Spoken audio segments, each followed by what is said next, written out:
Hi, everybody. So for our notes today, you are going to need your note packet. We're going to be picking up on page number 16. You are also going to want to have your reference tables. We're going to be using predominantly table I today, which is going to be on page number 5 of your reference table packet. So have that out. And then probably is a good idea also to have a calculator. Not that there's anything too crazy we're going to be doing, but never a bad idea, and obviously something to write with. All right, so first thing we're going to be talking about today is this idea of heats of solution. And the first thing I want to add, found on table I. All right, so here's the deal, and I'll show you table I. A heat change occurs when a solid dissolves in a solvent, typically is a liquid. So for example, when you dissolve anything in water, there is actually a heat change that's going to happen. It's either going to absorb heat and be endothermic or release heat and be exothermic.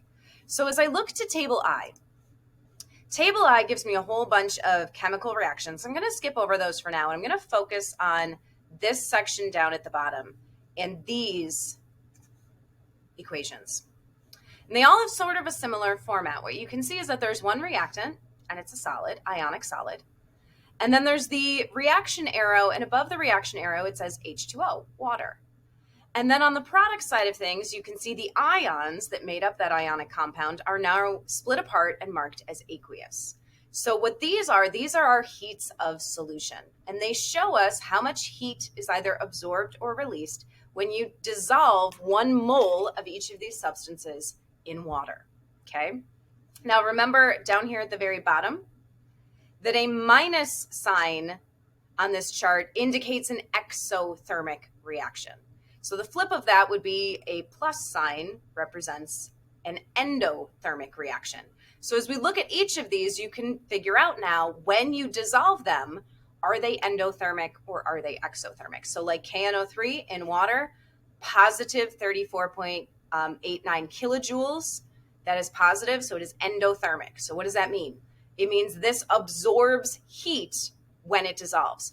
Now, just to be clear, though, the KNO3 is the system. The water is technically part of the surroundings. So what is happening is that the KNO3 is absorbing the heat energy from the water.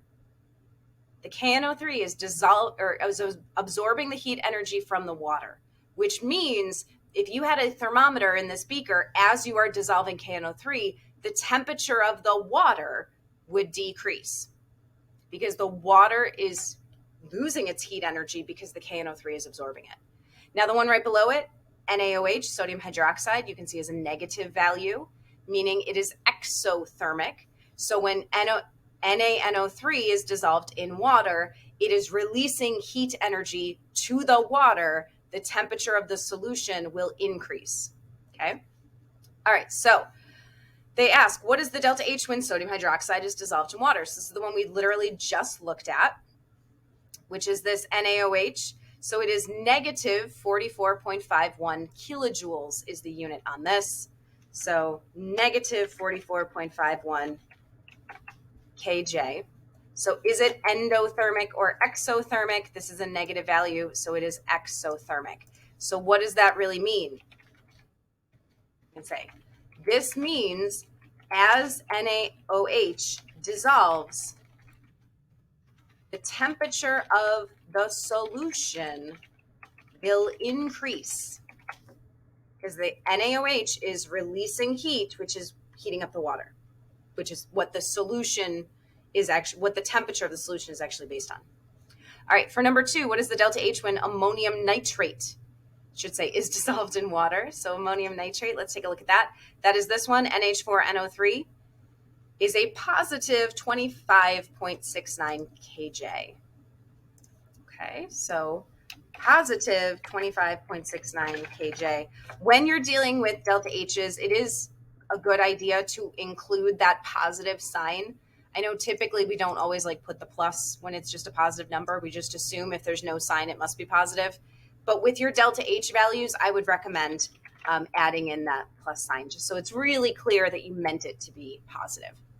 So this means as the solute dissolves, temperature of the solution will decrease. The solute is absorbing the heat from the water. Okay, so maybe make a note to yourself just as you look back at this later to remember kind of what's going on. All right, so there's not too much else to say about heat's a solution. It kind of is what it is. I want to talk about some of the other reactions that are on table I real quick before we kind of dive into our next section of the notes here. So obviously here's our heat's a solutions. I made those in yellow, but you can see there's a whole bunch of other kinds of reactions that are going on. So we have up at the top here, all of these reactions look pretty similar, right? These are all, change that color, make it pink. These are all combustion reactions, right? These are complete combustion reactions. You have a hydrocarbon combining with O2, oxygen gas, to give you carbon dioxide and water. So we have our combustions, and it probably isn't surprising that the delta H's for all these combustion reactions are negative values. Combustion is exothermic, right? When something burns, it is releasing heat. The next section that you will notice here, these are all synthesis reactions where we have two things turning into one thing, okay? So the synthesis of carbon dioxide gas, for example, is negative 566 kilojoules. That's when it's made from carbon monoxide and oxygen. Now, one thing I just want to mention, we'll get this into your notes in a minute. If the synthesis of this is exothermic, the decomposition going the opposite direction, all you would do would be flip the sign, okay? So like if the synthesis of C2H6 is negative 84 kilojoules, flipping this, you would just flip the sign, all right? Now the other thing too is these balanced equations are matched by their delta H's over here. So if I'm looking at this line right here, N2 plus O2 yields 2NO. That means in order to synthesize 2 moles of NO, I have to absorb 182.6 kilojoules. So what if I only want 1 mole of NO? Well, it would be half this amount. You would cut the delta H in half. All right, so the balanced equation on here is how much heat is absorbed or released for that balanced equation. If they're changing the amount, like if they want to know, what if I have 4 moles of NO? Then I would double this to make it, proportional. Okay, we'll get more practice with that, but I just wanted to kind of introduce that concept now. All right, moving on. Heat changes in a chemical reaction. Potential energy diagrams are useful to show energy changes in a chemical reaction. So a potential energy diagram is basically a graph where we are showing as a reaction takes place, what happens to the energy. Now, we will spend more time with these potential energy diagrams a little bit later in the year where we'll add some more detail to them. So for right now, we're going to have very simple potential energy diagrams. We're kind of taking it back to just the basics. All potential energy diagrams should show the following things. It should show the energy of the reactants. It should show the energy of the products, and it should show the heat of reaction. Now, the heat of reaction, delta H, is measured when 1 mole of a compound is formed from its elements. So by definition, the delta H is the potential energy of the products minus the potential energy of the reactants. So the difference between the potential energy of the products and the potential energy of the reactants. Okay? That difference in energy is your delta H value. So they ask, what is the delta H for the formation of water from H plus and OH minus? So we're looking for this reaction, right? H plus OH minus yields H2O. Now, we don't expect you to have this memorized, right? So what I'm going to do, that's not what I want to do. There we go. Delta H is equal to, is I'm going to go and look at table I, and I'm going to try and find this reaction. Now, I know, because I've looked at this for many, many, many years, that this is at the very bottom, right here. H plus OH minus yields H2O, and you can see the delta H value is negative 55.8 kilojoules.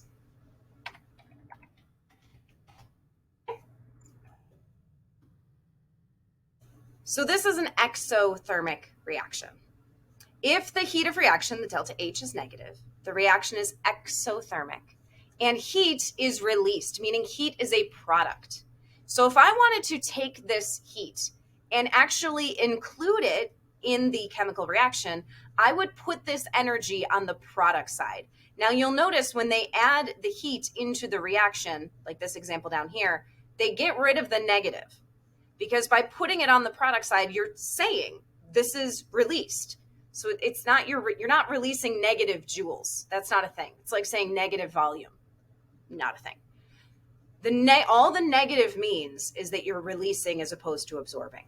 So like this reaction here, carbon solid plus O2 gas yields CO2 gas plus 393.5 kilojoules. If I asked you, all right, what is the delta H? Since it's a product, I know it would be negative 393.5 kilojoules. So what does this equation say? It says for every 1 mole of carbon dioxide formed from its elements, 393.5 kilojoules of heat is given off or released. All right, so let's talk about a potential energy diagram for this. Potential energy diagram is a graph. So we are going to put time on the x-axis. You'll sometimes see this written, rather than time, they'll say like reaction coordinate. Long story short, here's the start, here's the end, you move this way, okay? On the y-axis, we are going to write potential energy in kilojoules, okay? So that's my y. So all potential energy diagrams are going to have a few things in common. There we go. Okay. They're going to start with a flat line. And on that flat line, you are going to write your reactants. So I would have carbon plus O2. Right? Next, every potential energy diagram is going to have a hill in the middle. Like that. Now, this potential energy diagram, we're talking about an exothermic reaction. We are losing energy, right? So my hill is going to go down further than where I started, and then it's going to flatline again. And on the second flat line, I write my products. Okay.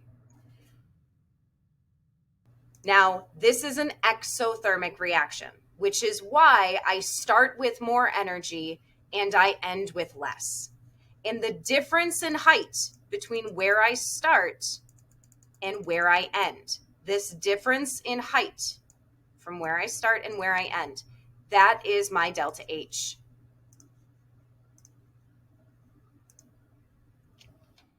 Which for this reaction is negative 393.5 kilojoules. Okay? Put that over there so you can actually see it. All right. So start with a flat line. There's a hill. Because this particular reaction is exothermic, it ends lower than where it started. The difference in height between where you start and where you end is the delta H value. Okay.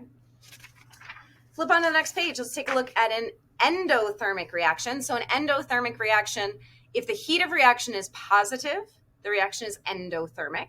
And heat is absorbed, meaning heat is actually a reactant. It goes on the reactant side of things. So we have this equation here, H2 plus I2 plus 53.0 kilojoules yields 2 HI gas with a delta H of positive 53.0 kilojoules. So what does this equation say? For every 2 moles of hydrogen iodide formed from its elements, 53.0 kilojoules of heat are absorbed or needed. So for every 1 mole of HI formed from its elements, it would be half the amount of energy. 26.5 kilojoules of heat are absorbed. So again, this energy is based on the balanced equation. If we wanted to draw a potential energy diagram of this, I would label my axes real quick. We're going to say time and potential energy in kilojoules. All right, we start with a flat line. On that flat line, I put my reactants. So I have H2 plus I2. Every potential energy diagram then has a hill. Now, this particular reaction is endothermic. We are absorbing heat during this reaction, so we will end with more energy than we started. So I'm ending higher than where I started. And on that second flat part, I'm writing in my products, 2HI, okay? The difference in height between where I start and where I end, this here is my delta H. Delta H equals positive 53.0 kilojoules. Okay? There you go, potential energy diagrams. So that is where I'm going to stop this, guys. In class, we are going to be, first of all, you have your quiz. So the quiz is going to have, as I mentioned before, 3 questions. One of them is going to be an MCAT problem. One of them is going to be a heat of fusion problem. One of them is going to be a heat of vaporization problem. Okay, so make sure for each of those, formula, substitution, answer with unit, all the things.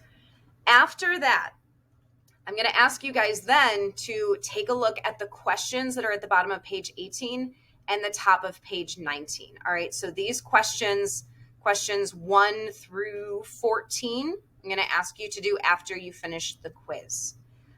We will talk about these questions tomorrow at the start of class. So if you're having difficulty with any of them, just kind of circle it or something. We will chat about it. Your homework for tonight is going to be some multiple choice questions about using table I, using this table to kind of work through some answers with that. All right. Let me know what issues or problems you have, and we will chat about it. All right. Have a great day, everybody.